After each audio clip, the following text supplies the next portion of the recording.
بسم الله الرحمن الرحيم.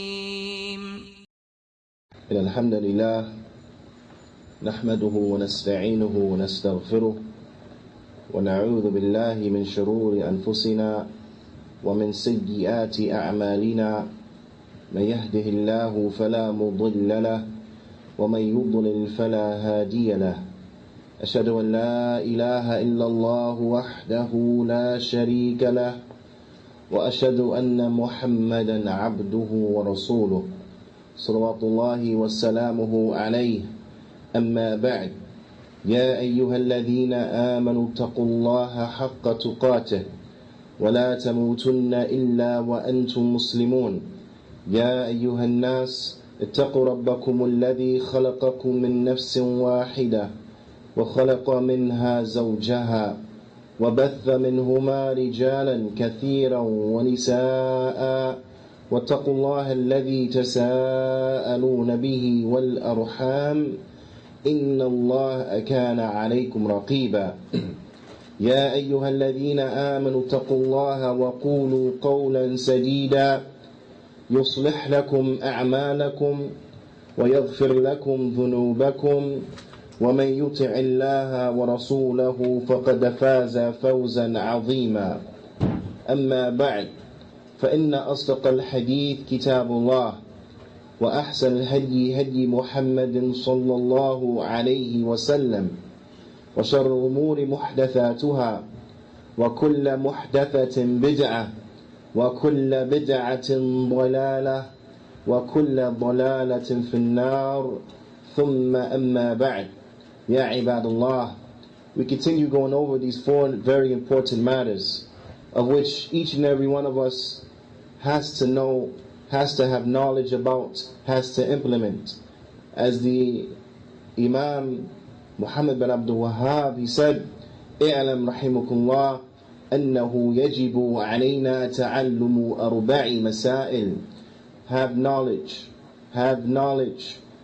and know that it is, may Allah have mercy on you, have knowledge, may Allah have mercy on you, that it is binding, it is obligatory, it is wajib upon each and every one of us that we learn and have knowledge about four different affairs. And he mentioned those affairs, and thus far we have covered two of them.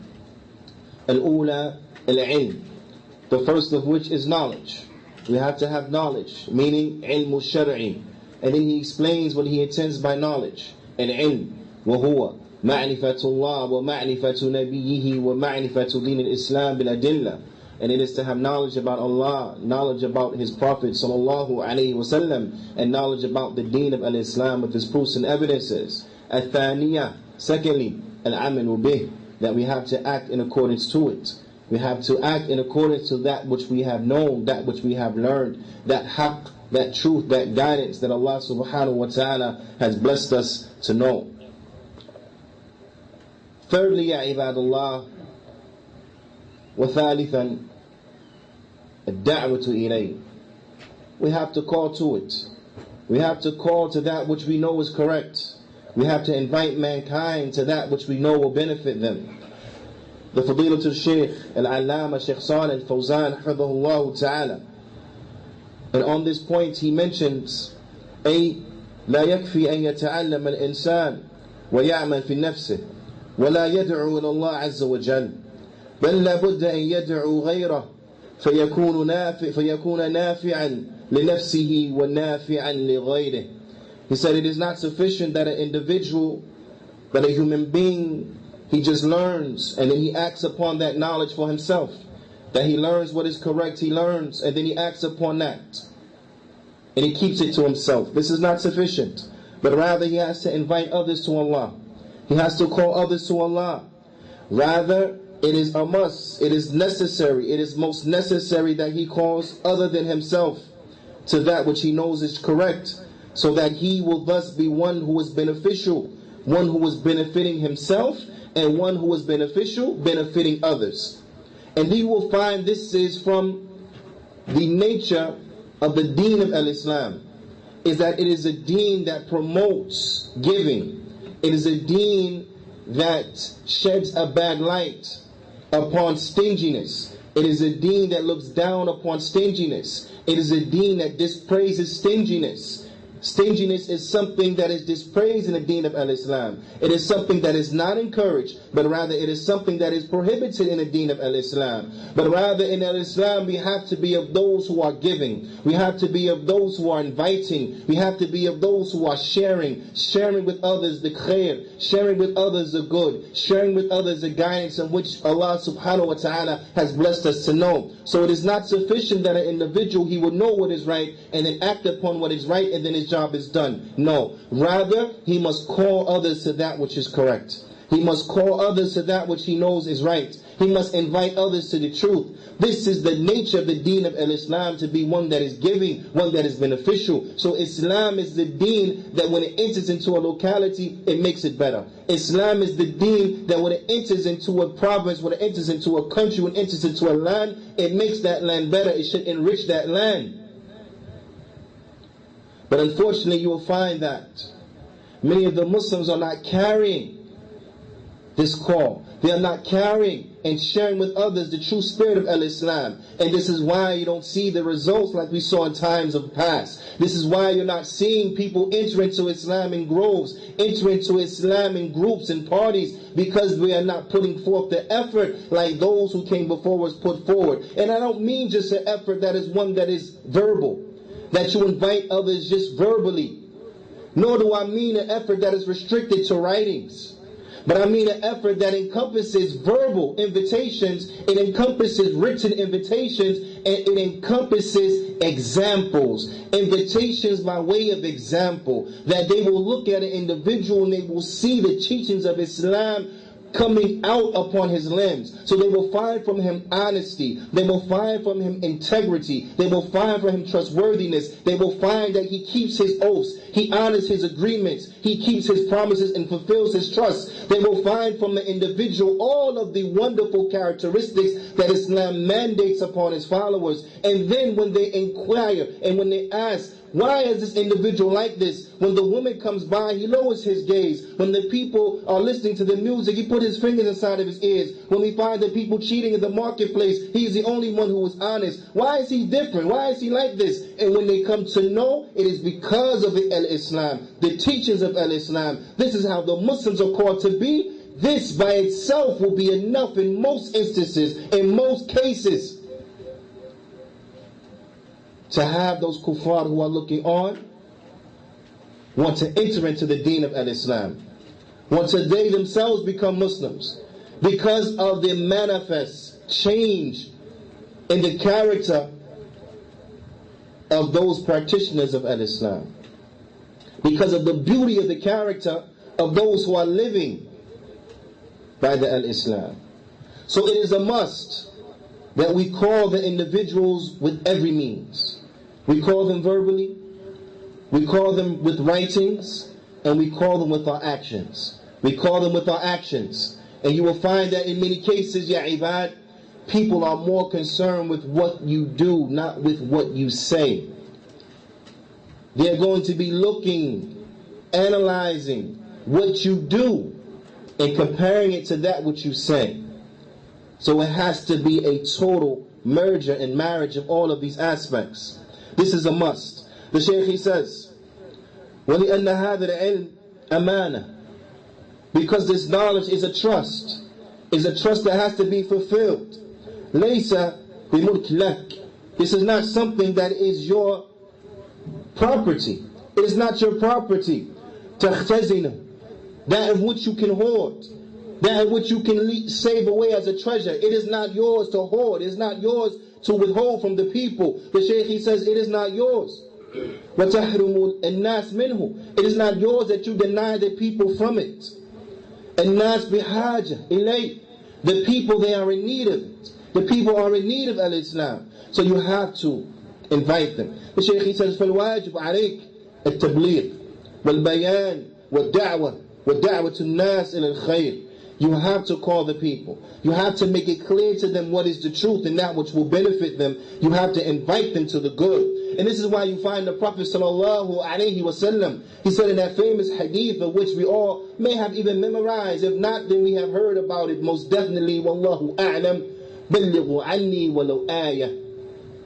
Spread, teach from me, even if it's only one ayah, even if it's only one verse. The ulama, they explain what is meant by this hadith is that if an individual, he knows an ayah, he knows its meaning, its proper meaning, he knows its explanation, then he has to share that with people.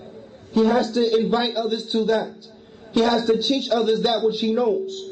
And he stays within his means. He stays within his ability. If all he knows is one ayah, then he teaches that ayah, he teaches what it means, the explanation of which, and then that's it. Because that's all that he has knowledge to do, that's all he has the ability to do. So everyone has to do that which is within their ability. That which is within their ability. And never be under the impression that silence is somehow good when it comes to those who have the ability to speak, those who have the ability to clarify that which is right from that which is wrong. Don't think that silence is something that is better for them. No, in this instance, silence is that which will be detrimental to them. So don't be concerned about the scorn of the people. Don't be concerned about the scorn of the people because you're calling them to that which is correct, but rather be concerned that Allah subhanahu wa ta'ala may hold you accountable for your silence when you were from those who knew better, but you didn't share. When you were from those who could have stopped an evil by a statement, but you didn't clarify. Don't think that silence in this case is better. In this case, it is better for those who have the ability, who have the ability knowledge-wise, who have the ability, they are forbearant, they have the patience and the like, to call to that which is correct. And this is why you find upon the ulama of the deen, they don't have an option, they have to clarify to the people. Upon the scholars of Islam, they don't have the option, they have to clarify to the people. They have to make it known to the people that which is true from that which is wrong. They don't have the option. Silence is golden for those who don't have the ability. Silence is golden for those who are going to inflict more of an injury. But for those who will bring about good, those who will bring about benefit, then their speech is worth more than gold and silver.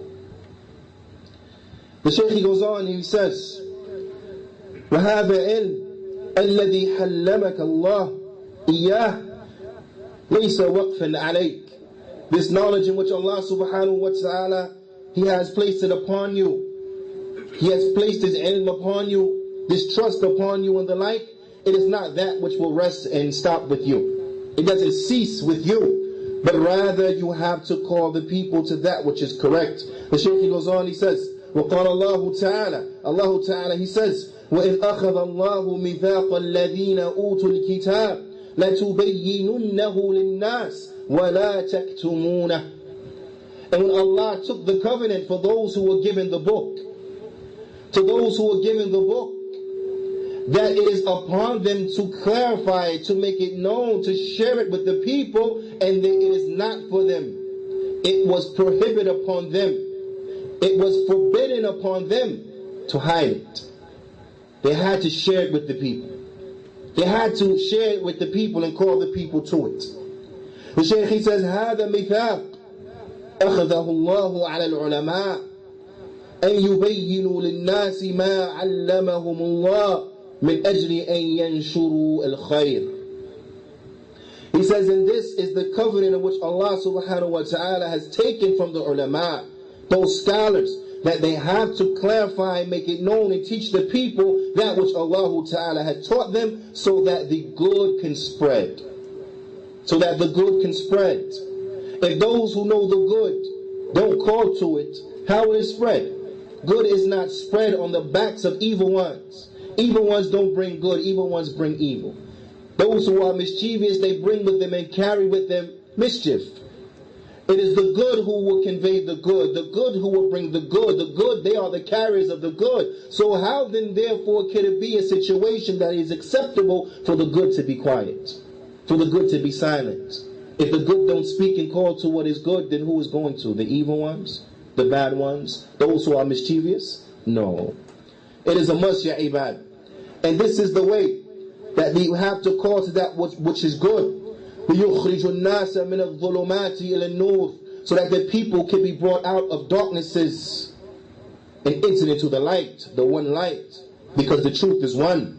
وَهَذَا عَمَلُ الرُّسُلِ, and this was the job, this was the actions, this was the affair of the prophets and the messengers. This is what the messengers alayhimus salatu wassalam, this is what they were upon, ya ibad. Allah Ta'ala, He says, قُلْ هَذِهِ سَبِيلِي أَدْعُوا إِلَى اللَّهِ عَلَى بَصِيرَةٍ. He said, say to them, O Muhammad, this is my way. I call to Allah, I invite to Allah upon basira, upon knowledge. Naam, it is a must that we have to call upon knowledge, upon ilm, upon basira, not upon jahl, not upon wahm, not upon dhann, but upon basira, upon knowledge, not upon ignorance, not upon speculation, not upon conjecture, I think, perhaps, no, upon knowledge, upon certainty. The ayah goes on, أَنَا وَمَنِ اتَّبَعَنِي, me and those who follow me. Meaning who? Me, the Prophet Muhammad sallallahu alayhi wasallam, and those who are followers of the Prophet sallallahu alayhi wasallam. So you will find that a characteristic of those who are truly clinging to the sunnah of Mustafa sallallahu alayhi wasallam is that they are those who invite to that which is good. They are those who invite mankind to that which will benefit them. The Shaykh al-Wazari says, هذه طريقة الرسول صلى الله عليه وسلم. This is the way of the Prophet sallallahu alaihi wasallam. This is the way of the Messenger sallallahu alaihi wasallam. وطريقة أتباعه, and this is the way of طريقة أتباعه, and this is the way of those who follow him. This is the way of his followers. نعم. العلم والعمل والدعوة إلى الله عز وجل. Knowledge, acting upon that knowledge, and inviting others to the path, inviting others to that knowledge, inviting others to that which is correct, inviting others to the deen of al-Islam, inviting others to Allah Azza wa Jal. فَمَنْ لَمْ يَدْعُ وَهُوَ قَادِرٌ عَلَى الدَّعْوَةِ وَعِنْدَهُ عِلْمٌ وَكَتَمَةٌ. So whoever doesn't call, مَنْ لَمْ يَدْعُ وَهُوَ الْقَادِرُ, he doesn't call the people to that which is correct, but he has the ability. And we're saying ability in capital letters. Ability. He doesn't call, but he has the ability. He doesn't call to good, nor forbid the evil, but he has the ability. This person who is stingy, he don't want to give sadaqah, because amr bil ma'ruf sadaqah, wa nahy al munkar sadaqah. Calling to good is sadaqah, is charity, and prohibiting from evil is charity. So one who has the ability, هو قادر على الدعوة, he has the ability to give the da'wah, he has the ability to call others that which is correct, but he doesn't. He has with him knowledge, عنده علم وكتمة. He has with him knowledge, but then he hides it. What's going to be the result of this person? How is this person going to fare Yawm al-Qiyamah? The Prophet sallallahu alaihi wasallam, he tells in a hadith that has been collected by Imam Abu Dawood, أخرجه إمام أبو داود وإمام الترمذي وإمام ابن ماجه رحمهم الله تعالى, من حديث أبي هريرة رضي الله تعالى عنه, from the hadith, from the narration of Abu Hurairah رضي الله تعالى عنه, قال رسول الله صلى الله عليه وسلم, the Messenger of Allah صلى الله عليه وسلم, he said, من سئل من علم, whoever is asked about knowledge, فكتمه, and then he hides that knowledge, ألجمه الله بلجام من نار يوم القيامة. Whoever is asked about the knowledge, but he hides it, he hides that knowledge, then Allah will bridle him with the harness from fire on the day of judgment. So whoever would like to be bridled with the harness of fire on the day of judgment, then hide what you know to be correct. It comes in another narration from the hadith of Abi Sa'id al-Khudri رضي الله تعالى عنه, فيما رواه إمام ابن ماجه في سننه, قال رسول الله صلى الله عليه وسلم, من كتم علما ممن ينفع الله به في أمر الناس أمر الدين ألجمه الله يوم القيامة بلجام أو بلجام من النار أو من نار. Whoever hides a knowledge in which Allah has benefited him with, whether it be from the affairs of the people or the affairs of the religion, then Allah will bridle him with a harness of fire on the day of judgment. With a harness of fire on the day of judgment. Let us contemplate over this, ya ibadullah. Let us reflect upon this, ya ibadullah. Let us take a benefit from this, ya ibadullah. فنسأل الله تعالى أن يجعلنا من الذين يستمعون قولا فيتبعون أحسنا. هذا أقول قولي هذا واستغفر الله لي ولكم واستغفروه.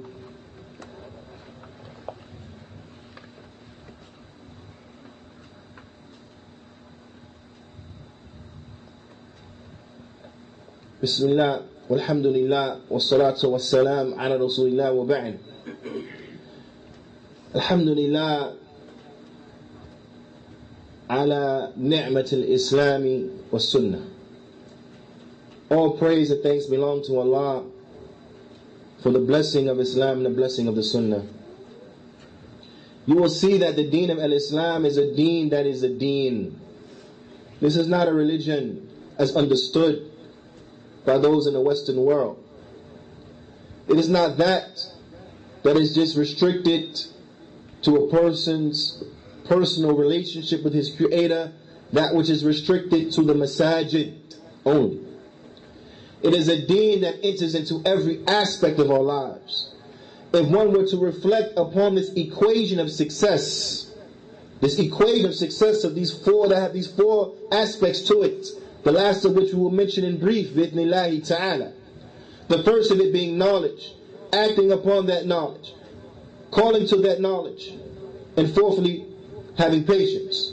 So 1, the knowledge. 2, acting upon the knowledge. 3, calling to the knowledge. 4, being patient. He will find that this equation is an equation of success that any and every aspect of his life in which it is applied to, he will find success. Because if you reflect now, from the affairs of the people, or the affairs of what? Of the deen, right? You will find that it is unacceptable for us to hide knowledge in any aspect of our life. We have to call others to it.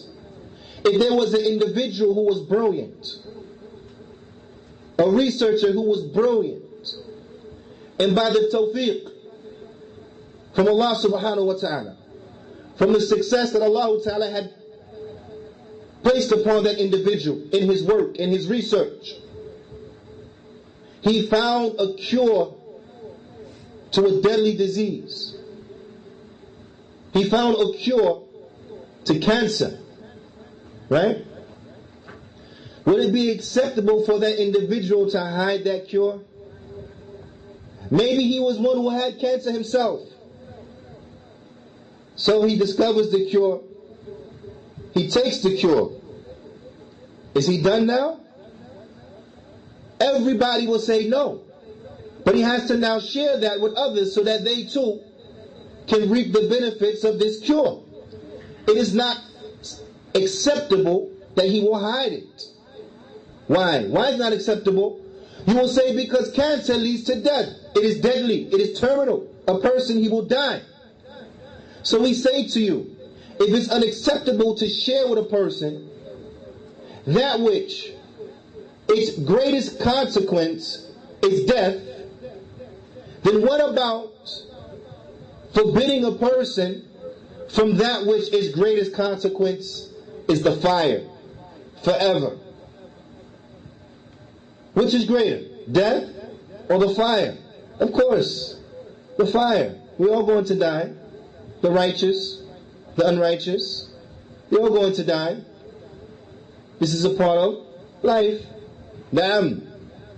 So this is a given. Whether he dies from cancer, or he dies in a car accident, or he dies at old age laying in his bed, he's going to die anyway. So if we'll be blamed for not sharing a cure, that if we don't share it, the person is going to die like he's going to die anyway, then how is it that we can withhold that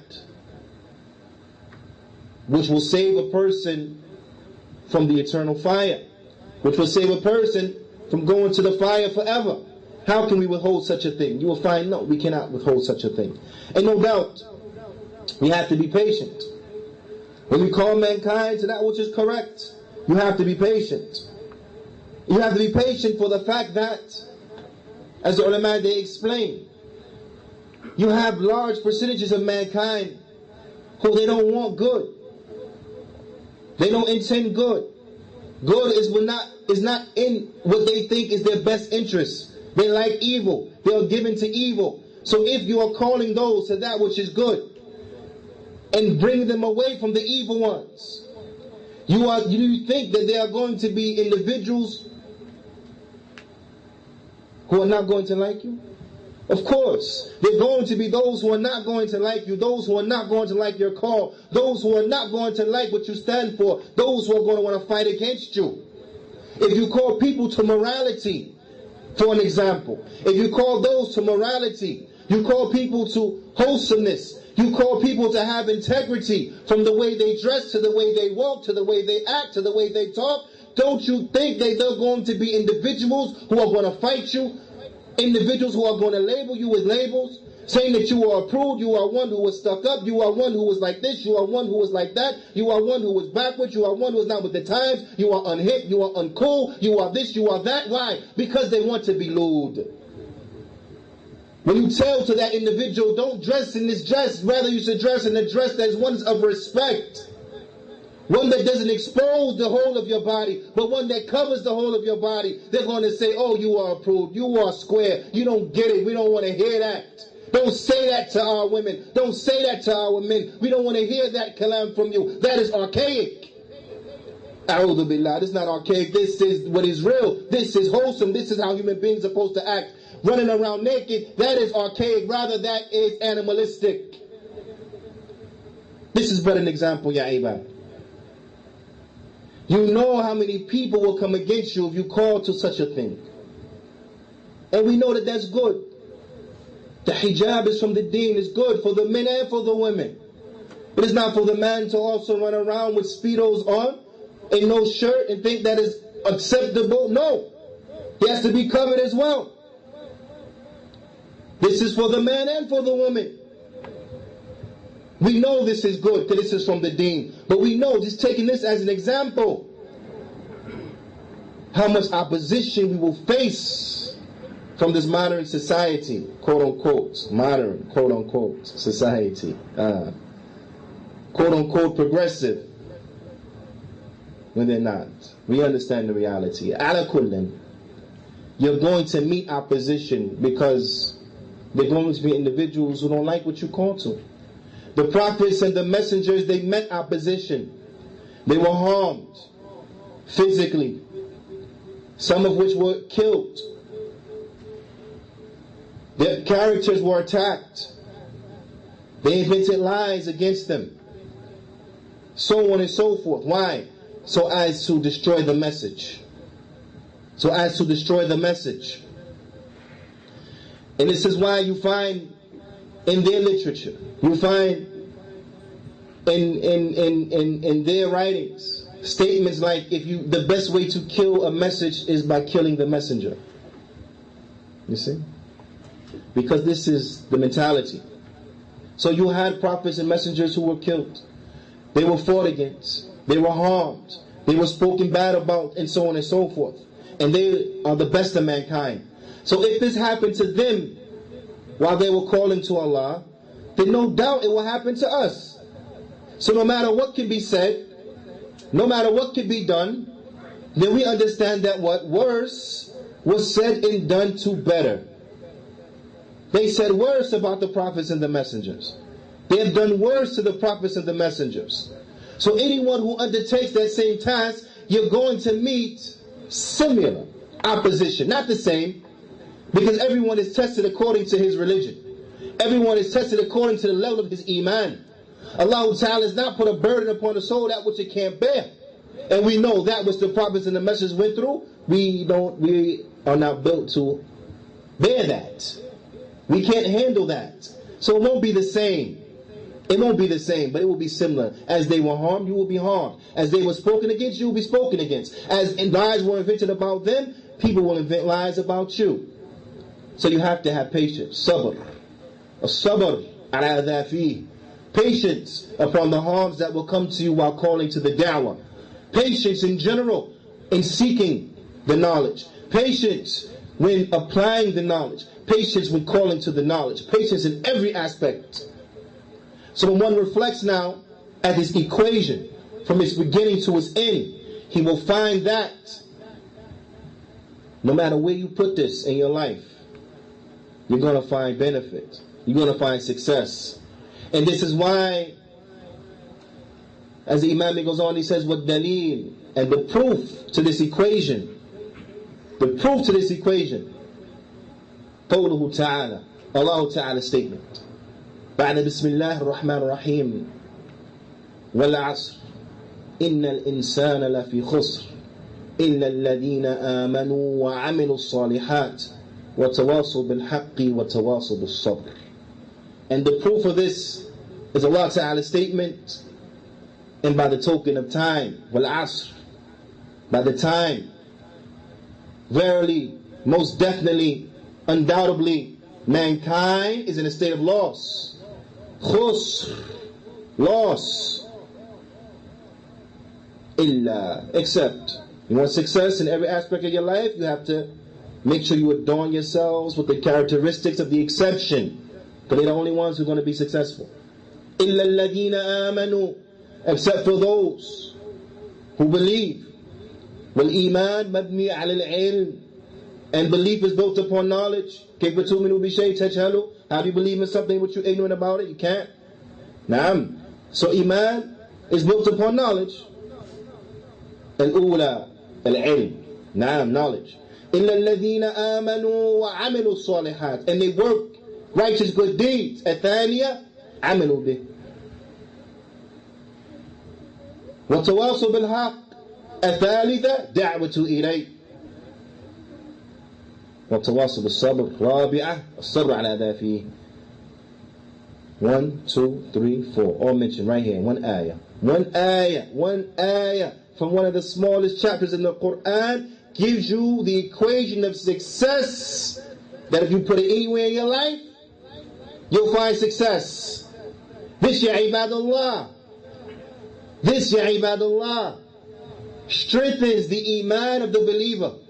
It strengthens his certainty that one verse from one of the smallest chapters has therein the remedy, has therein the solution, has therein the equation for success for all of mankind in all of his endeavors, in all of his situations. This will increase the iman and the sincerity and the certainty to know that this Qur'an is from Allah subhanahu wa ta'ala, that the deen of Islam is a deen that's from Allah subhanahu wa ta'ala, that the Islam is the way to the Jannah. It is the way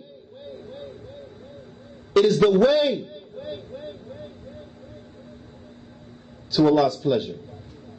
So alhamdulillah ala ni'mat al-Islam was-sunnah. أقول قولي هذا واستغفر الله لي ولكم. نسأل الله تعالى أن يوفقني وإياكم لما يحبه ويرضى، وأن يجعلنا مباركا أينما كنا، وأن يجعلنا من إذا أعطي شكر، وإذا ابتلي صبر، وإذا أذنب استغفر، فإن هؤلاء ثلاثة عنوان السعادة. هذا فأقيموا الصلاة فإن الصلاة تنهى عن الفحشاء والمنكر.